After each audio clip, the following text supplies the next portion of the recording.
Welcome back to the deep dive. Today, we are strapping on the microscopic goggles and really diving into the actual nuts and bolts of the nervous system. Yeah. We often talk about the brain as this, grand singular thing, but the stunning architectural complexity, Yeah.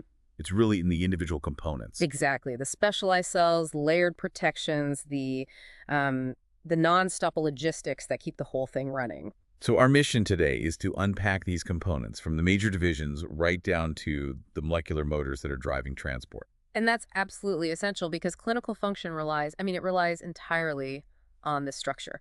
So to frame our dive, we should start with the anatomical geography. Yep. You have the central nervous system, the CNS, that's the brain, spinal cord, and even the retina. It houses the core processing power. And then everything else essentially is the peripheral nervous system, the PNS, all the nerves and ganglia outside that core. Right. But the sources we're looking at make a really strong case for a third division, one that's, well, it's often left out of the simple diagrams. But it has immense scale and startling autonomy. That would be the enteric nervous system, the ENS.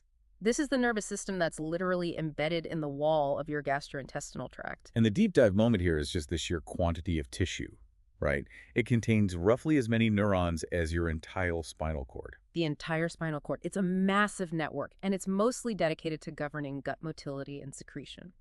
And the insight isn't just that it handles digestion, but that it can operate as a completely independent, complex secondary nervous system. Precisely.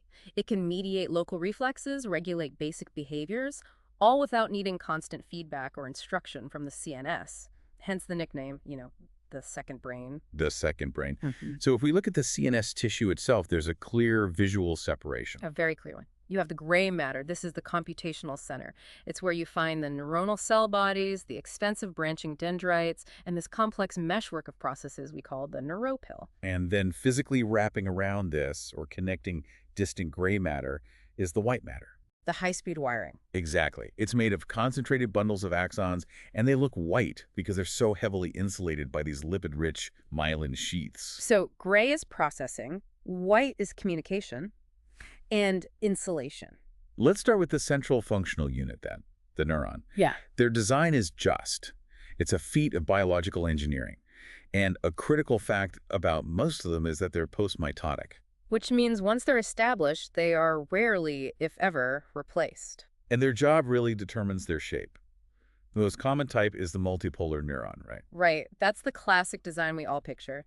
An extensive, highly branched dendritic tree, and then a single axon.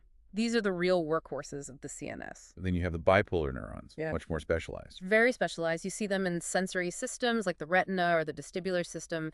They have just one dendrite and one axon coming from opposite ends of the cell body. Okay, and the third type, the ones for general sensation like in the dorsal root ganglia. Ah, those are the unipolar, or maybe more accurately, the pseudounipolar neurons. They start life as bipolar, but then the axon and dendrite fuse near the soma. So it creates a single stalk that then splits. Exactly. So it's functionally bipolar, but structurally it looks unipolar. Now, if we peek inside that cell body, the soma, you can immediately see why the neuron is so demanding metabolically. Oh, it's an absolute powerhouse. You look closely and you'll see these large aggregates of rough endoplasmic reticulum and ribosomes. They're called Nissl bodies. And the presence of those Nissl bodies is basically a visual signal of extreme activity.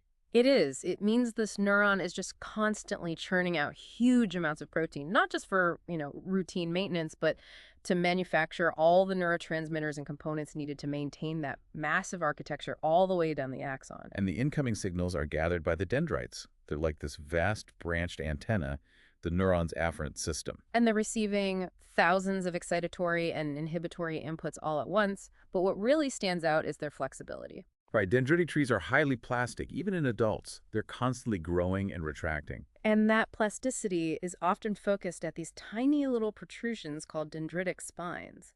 These are the primary sites for synaptic connections. And inside these spines, there's something called the spine apparatus. Yeah, it's a specialized pocket of smooth ER. Instead of just listing its parts, think of it as a local structural regulator. It helps the spine keep its shape, its stability, which is absolutely essential for encoding and retrieving memories. Okay, so from there we get to the long highway, the axon.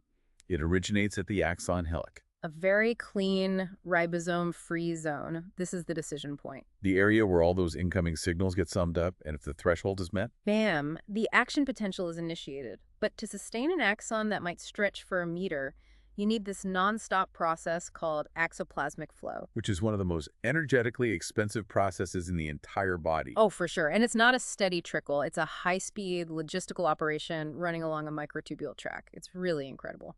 And it happens at two very different speeds. You have slow axonal transport, which is a bulk flow. Right, and it only moves anterograde, so away from the soma at just a few millimeters a day. Think of it like a heavy, continuous conveyor belt for cytoskeletal proteins. You have fast axonal transport. This is where the magic happens. Hundreds of millimeters per day. It's like a subway system. So for anterograde transport, carrying new synaptic vesicles, mitochondria, all that stuff we rely on, kinesin motors. The Kinson family motors, yeah. They pull the cargo away from the cell body. And for the return journey, the essential cleanup crew. That's fast retrograde transport, and it's handled by cytoplasmic dyning. It rapidly moves things like used vesicles and materials for degradation back toward the soma for recycling. A beautifully efficient two-way highway. Powered by these specialized molecular motors. So once that impulse reaches the terminal, we hit the synapse. The critical communication hub. This is where the electrical message, the action potential, gets translated into a chemical one using neurotransmitters. And we can classify these chemical junctions just by looking at them structurally. You can visualize the presynaptic density, the tiny synaptic cleft, and the postsynaptic density. And what's truly remarkable is that we can often predict the synapse's function just by its architecture. This is the gray classification, right? Yes. Type I synapses are generally excitatory. They're characterized by an asymmetric density. The postsynaptic side is noticeably thicker, and they house these small, perfectly spherical vesicles. And conversely, type 2 synapses are usually inhibitory. Right. They show symmetric densities, equal thickness on both sides, and their vesicles are often oval or flattened or pleomorphic. So the key insight here is that this microscopic architecture is a highly reliable visual predictor. Asymmetric and spherical means go. And symmetric and flat often means stop. The list of neurotransmitters that manage this traffic is, well, it's enormous. It is. The classic ones include acetylcholine, synthesized by motor neurons. Then you have the monoamines, like dopamine. Dopamine is critical for motor control. I mean, its massive reduction is the core pathology of Parkinson's syndrome. Absolutely. Then you have the most common amino acid transmitters in the CNS. Glutamate is the major excitatory player, fueling most of the computational activity. And its antagonists, GABA and glycine, are the major inhibitory transmitters. They'd be packaged in those type 2 symmetric vesicles we just mentioned. Exactly. But the signaling doesn't even stop there. We also have these really unusual mediators, like nitric oxide, NO. Since it's a gas, it diffuses freely. Right, so it can act as a retrograde messenger, influencing the presynaptic terminal. It plays a key role in synaptic plasticity. And then you have complex neuropeptides like substance P that usually act as neuromodulators. So they don't cause the signal themselves. They just fine-tune the response. Precisely. They coexist with classic transmitters to modulate the postsynaptic cell's response over longer timescales. All right, let's talk about the supporting cast, the neuroglia. A key thing to remember, these are non-neuronal cells. Yeah, they don't fire action potentials, but they are constantly communicating amongst themselves using sophisticated calcium signaling. The most numerous and versatile glial cells in the CNS have to be the astrocytes, named for their star-like shape. For sure. They come in two flavors, protoplasmic in the gray matter and fibrous in the white matter, and their roles are just immense. Their jobs include forming the glial limitins, which is a barrier layer covering the external surface of the brain, like a protective skin. And they are the primary architects of the blood-brain barrier. The BBB. Okay, so think of the BBB as the ultimate customs agency.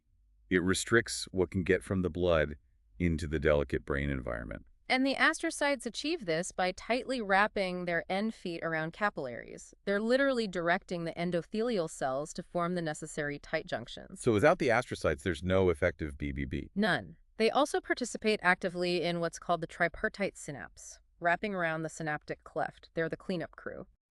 So they regulate the extracellular environment by rapidly clearing neurotransmitters, like converting excitotoxic glutamate into harmless glutamate. Exactly. But this protective role has a consequence. When the CNS is injured, Astrocytes respond by contributing to astrogliosis. They form a glial scar. It's an evolutionary trade-off then. The brain prioritizes sealing off the injury to prevent more damage. But that scar actively inhibits axonal regrowth. And that's a huge reason why CNS recovery is so limited. Now, the other macroglia are the oligodendrocytes, the myelin builders of the CNS. And one oligodendrocyte is a serious multitasker. It can wrap myelin sheaths around up to 50 separate axon segments. Wow. And these sheaths create the long insulated segments called internodes. And the magic really happens in the bare gaps between these internodes, the nodes of Ranvier. That's where the action potentials are regenerated, making that rapid jumping conduction possible. Okay, finally we have microglia, the resident immune cells of the CNS. Right. In a healthy state, they're highly ramified, just constantly surveying for trouble. But in pathology, they rapidly transform into these active amoeboid phagocytes to clear debris. And they also perform a vital role during development, right? Synapse pruning. Yes, sculpting our neural circuits. And we can't forget the ependymal cells lining the ventricles. They're ciliated, which is critical for generating the unidirectional flow of cerebrospinal fluid, or CSF. And the CSF itself is actively secreted by specialized tissue called the choroid plexuses. Which are essentially just modified ependymal cells. Shifting to the PNS now, peripheral nerves are built like these complex, layered cables. The bundles of axons or fasciculi, they need several layers of protection. They do. The outermost cushioning layer is a loose connective tissue called the epineurium. It also contains the nerve's blood supply, the vasa nervorum. And then deep to that is the crucial perineurium. Yeah, and the perineurium is a multi-layered sheath of flat cells joined by tight junctions. This structure creates the specialized blood-nerve barrier. So it's mirroring the protection of the BBB, but tailored for the PNS environment. Exactly. And then surrounding the individual Schwann cell axon units, you find the very delicate endoneurium. So these layers ensure the axons are protected both physically and chemically. Maintaining the precise environment needed for signal fidelity. And the speed of those signals is heavily classified. The largest and fastest are the A-alpha fibers. Zipping along at up to 120 meters per second. They primarily innervate your skeletal muscle fibers. Contrast that with the C fibers. Oh, total opposite.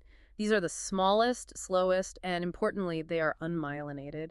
They carry the slower, persistent signal. Like the deep, burning pain of nociception and temperature information. Right, and that speed discrepancy is all defined by myelination. In the PNS, Schwann cells have a simple one-to-one relationship with a myelinated axon. And that enables saltatory conduction.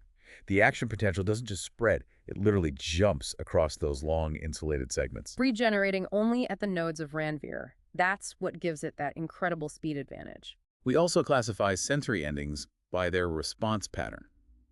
Specifically, how they adapt. Yes. You have rapidly investing receptors, like the Meissner's and Pacinian corpuscles.